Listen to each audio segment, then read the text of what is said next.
It's the most iconic object in football. Hard and plastic, everybody wears one. A part of the game that helps protect a player's most important playmaking tool. But it didn't start out that way. Joseph M. Reeves of the Naval Academy first introduced the football helmet back in 1893. He went down to his local shoemaker and had a cap made of moleskin.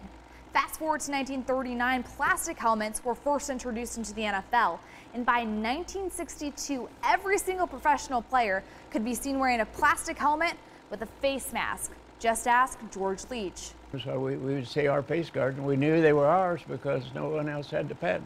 What Leach didn't know is that his boss had just made history.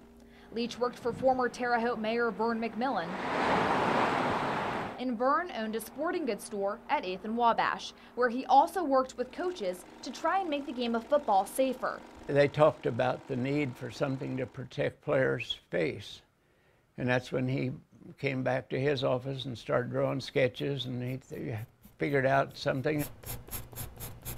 Sketches that helped change the game forever. A pioneered piece of art with a patent and one purpose. Vern's vision turned into a victory when the sports shop crafted the concussion preventer in his basement. We could bring them out of the 500-degree oven into the 550-degree liquid salt bath for 1 minute and then on into the cold water. And business boomed.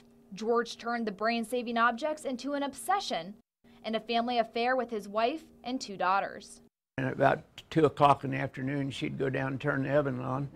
I got off work at 3, then go down and start dipping and baking them. And then when the kids came down, they all had their little jobs. They kind of liked it because we shared the earnings with them, you know, and they filled their piggy banks up pretty quick.